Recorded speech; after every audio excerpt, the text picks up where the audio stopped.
Explication d'une entreprise. Explication d'une entreprise. Explication d'une entreprise. Introduction. Depuis des siècles, l'entreprise s'améliore jusqu'à aujourd'hui.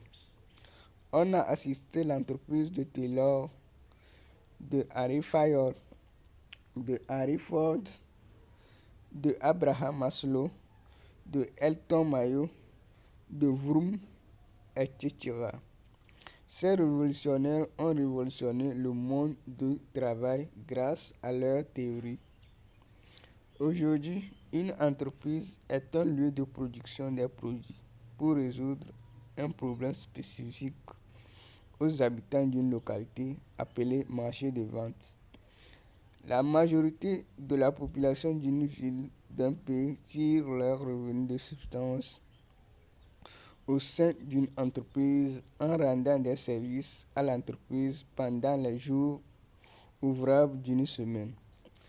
Une entreprise demande des diplômes universitaires et des attestations des métiers auprès des chercheurs d'emploi de la localité de résidence de l'entreprise. Chaque travailleur d'une entreprise possède une compétence qu'il a acquis à l'université ou au centre de formation qui lui permet de participer au processus de production de l'entreprise en contrepartie d'un salaire à la fin d'un jour ou d'une semaine ou de 2 semaines ou d'un mois. Chaque jour que Dieu fait, une entreprise se lève pour rendre des services aux habitants d'une localité donnée, en contrepartie d'un prix sur chaque service. La somme de ces prix constitue le chiffre d'affaires de l'entreprise. Par exemple, l'entreprise Simtogo qui produit les paquets de ciment pour la construction des maisons sur l'ensemble du territoire togolais. Donc, on vient de donner exemple. Donc, qu'est-ce que l'entreprise? Il faudrait aujourd'hui l'entreprise, c'est là où la majorité d'une population tire leur source de revenus de substance. Donc, on a intérêt de chercher à étudier l'entreprise, à connaître les paramètres d'une entreprise pour pouvoir de créer des entreprises modernes capables d'assumer les demandes des chercheurs d'emploi au sein d'une localité, d'un pays. 1. Définition. Aujourd'hui, une entreprise a plusieurs définitions, plusieurs natures et plusieurs tailles. Une entreprise est l'ensemble des travailleurs qui possèdent des différentes compétences et mêmes compétences et qui œuvrent ensemble pour mener la mission d'une entreprise pendant les jours ouvrables d'une semaine aux habitants d'une localité. Par exemple, l'entreprise Jama qui produit des boissons pour la population togolaise. On parle de différentes compétences qui désignent les différentes fonctions d'une entreprise. Exemple, fonction technique, fonction de commerce, fonction de sécurité. On parle de mêmes compétences lorsqu'on a besoin de plusieurs travailleurs qui ont la même compétence d'une fonction qui participent tous à la production des produits d'une entreprise. Par exemple, deux comptables qui travaillent pour une même entreprise. Une entreprise est un monde de travail. Une entreprise est une organisation qui œuvre chaque jour que Dieu fait pour donner la solution à un problème spécifique aux habitants d'une localité donnée, etc. On a plusieurs natures d'entreprises, à savoir entreprise publique, entreprise privée, entreprise parapublique et les organismes internationaux. Entreprise publique est une entreprise créée par l'État d'un pays. Une entreprise privée est une entreprise créée par un entrepreneur. Plutôt, Une entreprise parapublique est créée par l'association de l'État d'un pays et un entrepreneur. Un organisme international, c'est une entreprise créée par un organisme international. Par exemple, ONU, Union africaine, Union européenne. On a 4 tailles d'entreprises, à savoir micro-entreprise, petite entreprise, moyenne entreprise et grande entreprise. 2. Entrepreneuriat. L'entrepreneuriat est le fait de résoudre un problème qui handicape la vie des habitants d'une localité par rapport à un domaine de la vie. Par exemple, créer une pharmacie dans une localité pour commercialiser les médicaments des malades de la localité. Créer une entreprise d'élevage pour produire les chèvres aux habitants d'une localité. L'entrepreneuriat permet à l'entrepreneur d'identifier un produit qui manque aux habitants d'une localité pour faire sa mission d'existence de la création d'entreprise.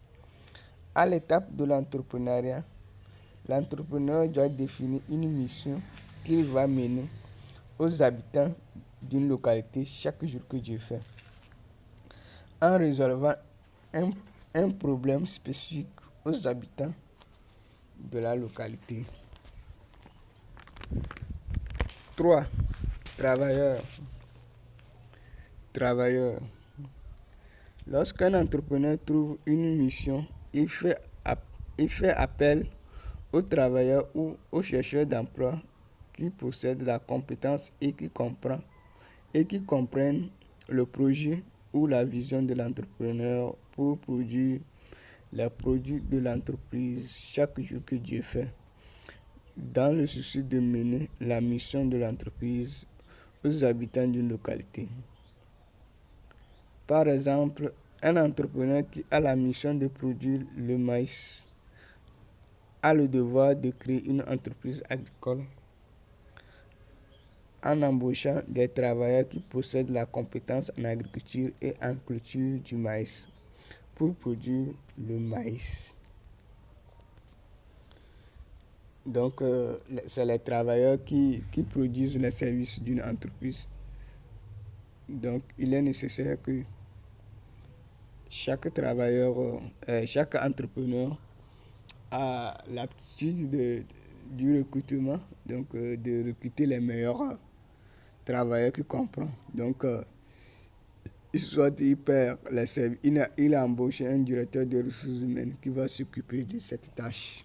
Donc, c'est les directeurs de ressources humaines qui ont la spécialité d'embaucher les travailleurs pour piloter le projet d'une entreprise. 4. Entrepreneur ou directeur. L'entrepreneur est une personne qui travaille pour son propre compte, c'est-à-dire il est propriétaire d'une entreprise qui lui génère un revenu de subsistance à la fin d'un jour, d'une semaine, de 2 semaines et d'un mois. Un entrepreneur crée une entreprise grâce à la résolution d'un problème spécifique des habitants d'une localité. La résolution de ce problème devient le projet que l'entrepreneur et son personnel pilotent chaque jour que Dieu fait pour mener une mission aux habitants de la localité. Un directeur est un travailleur ou un dirigeant qui détient la responsabilité d'une entreprise qui lui génère un revenu de subsistance à la fin du mois. Le directeur d'une entreprise est élu par l'État d'un pays où l'entreprise réside. Cette entreprise a été créée grâce au projet d'un dirigeant de l'État. Un directeur travaille au sein d'une entreprise publique ou d'une entreprise parapublique et un entrepreneur travaille dans une entreprise privée créée par soi-même. Donc, c'est ça. Donc, les dirigeants d'une entreprise, donc le chef suprême d'une entreprise privée se nomme l'entrepreneur ou le chef d'entreprise. Donc le chef suprême d'une entreprise parapublique ou d'une entreprise publique se nomme le directeur de l'entreprise. 5. Mission. Chaque entreprise qui existe a une mission qu'elle mène aux habitants d'une localité. Par exemple, l'entreprise IBM produit des ordinateurs pour résoudre des problèmes d'informatique aux habitants d'une localité. L'entreprise de Bill Gates produit des systèmes d'exploitation informatique aux ordinateurs. C'est une mission. Une entreprise dit toujours quelque chose aux habitants d'une localité chaque jour que Dieu fait. C'est-à-dire, elle parle de la résolution d'un problème qui handicape la vie des habitants de la localité. Par exemple, quand j'étais au collège, je consultais chaque matin les services d'un bar qui vend à Imol pour se déjeuner, pour aller à l'école. Le bar avait pour mission de vendre à Imol aux apprenants et les travailleurs du quartier que j'habitais le matin. L'entreprise de Donald Trump a pour mission de louer des appartements ou des immeubles à la population américaine. Sa mission est de fournir un domicile aux travailleurs américains. Chaque entreprise qui existe a une philosophie. Cette philosophie véhicule un message aux habitants d'une localité appelée mission. Donc la mission de l'entreprise New World, c'est de produire le cinéma à la population togolaise, voire africaine.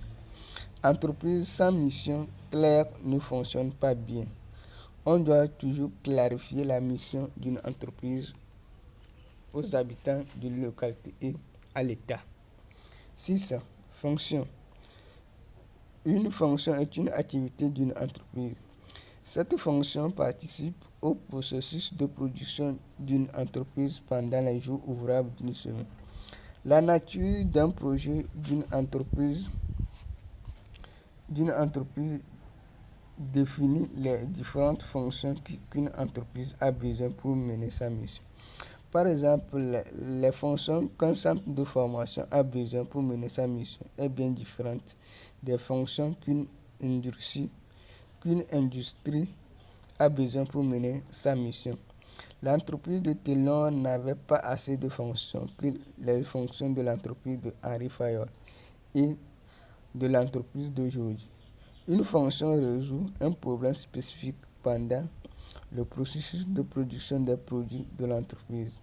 Par exemple, la fonction marketing résout le problème du marché de vente pour la vente des produits qu'une entreprise produit dans le souci de générer un chiffre d'affaires à la fin d'un jour, d'une semaine, de 2 semaines et d'un mois pour payer ses dettes. Aujourd'hui, il faut plusieurs fonctions pour produire les produits d'une entreprise. Donc, une fonction, c'est une activité d'une entreprise. Donc, par exemple, quand on donne les fonctions d'un centre de formation, on a besoin d'un formateur, un chef d'entreprise et un secrétaire. Donc, secrétaire aura pour mission d'accueillir les clients, les visiteurs, les acteurs de l'entreprise, donc pour les donner, les œuvres, le programme de l'entreprise. Et les formateurs auront pour rôle de former les clients. Et le chef d'entreprise aura pour mission de gérer l'entreprise. C'est bien différent d'une industrie. Une industrie produit des produits. Par exemple, quand on donne l'exemple de savon, on a besoin de comptables qu'un centre de formation n'a pas besoin.